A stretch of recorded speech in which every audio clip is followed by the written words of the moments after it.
శ్రీ మహాగణాధిపతయే నమః. శ్రీ గురుభ్యో నమః. శ్రీమాత్రే నమః.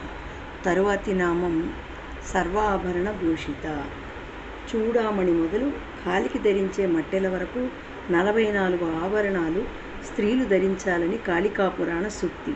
దత్తాత్రేయ సంహితలో పలు రకాల ఆభరణాల చేత అలంకృతయై దేవి ప్రకాశిస్తోందని వర్ణింపబడింది. ఆభరణ శబ్దానికి అంతటా భరించేది అనే అర్థం గ్రహిస్తే ఈ చరాచర జగత్తును దేవి భరిస్తోందని గమనించాలి. శ్రీచక్రంలో 44 కోణాలున్నాయి. శ్రీచక్ర సంచారిణి అయిన శ్రీమాతకు 44 ఆభరణాలున్నాయి. స్త్రీలకు ఆభరణాలు అలంకరణకే కాదు, సౌమంగళ్యం, సౌభాగ్య సిద్ధికి కూడా. సదాశివ సిద్ధికై సర్వేశ్వరి సర్వదా సర్వాభరణ భూషిత.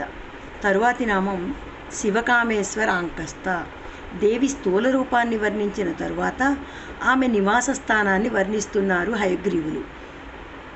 శివకామేశ్వరునకు అంకభాగములో దేవి ఉన్నది. కాముడంటే కోర్కెలు కలవాడు, స్వేచ్ఛారూపుడు. అందుచేతనే మన్మధుడు కాముడు.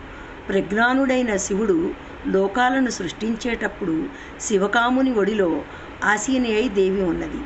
ఒకే ఆత్మ రెండవదాన్ని కోరగా కోరినంతనే 2 రూపాలయ్యింది.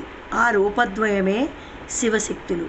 ఆమె కాలి కదలికలో, ఆమె కనుసైగలలో ఈ సర్వజగత్తు సృష్టింపబడుతోంది. ఆయన ఒడి ఆమెకు గుడి. దేహో దేవాలయ ప్రోక్త జీవో దేవ సనాతన. ఈ దేహమనే దేవాలయంలో దేవి సనాతన దైవస్వరూపిణి.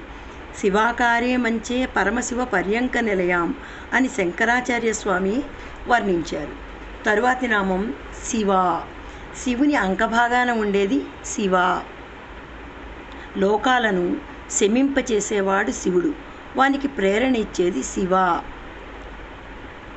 శివుని భార్యకు శివ అని పేరు. శివము, శుభమును కలిగించేది శివ. శివంకరమైన గుణాలు కలది శివ. శివ అనే నామానికి శుభాలను కలిగించేది అని అర్థం. తరువాతి నామం స్వాధీన వల్లభ. వల్లభుడైన శివుణ్ణి స్వాధీనం చేసుకున్న దేవి. శివుడు దేవికి అధీనుడు. ఆమెతో కలిసి నివసిస్తూ ఆటలాడుతూ ఆమె గృహమధ్యంలో ఉన్నాడు అని కాళికాపురాణం వివరిస్తోంది. మానవులకు భుక్తిముక్తులను ప్రసాదించి రక్షించటానికి శివుడు పరాశక్తి అయిన పరమేశ్వరితో కూడి ఉంటాడని వేదాలు తెలియచేస్తున్నాయి. సౌందర్య లహరిలో శివుడు శక్తితో కూడి ప్రపంచ నిర్మాణానికి సమర్థుడవుతున్నాడు. శివశక్త్యాయుక్తో యది భవత శక్త ప్రభవితం అని శంకరులు పేర్కొన్నారు. శర్యాతి మహారాజు పుత్రిక సుకన్య దేవి అనుగ్రహం చేత తన భర్తను సుందరాంగునిగా చేసుకొనగలిగింది. సుకన్యను పరీక్షించాలని అశ్వనీ దేవతలు ఆమె భర్త రూపంలోనే కనిపించారు.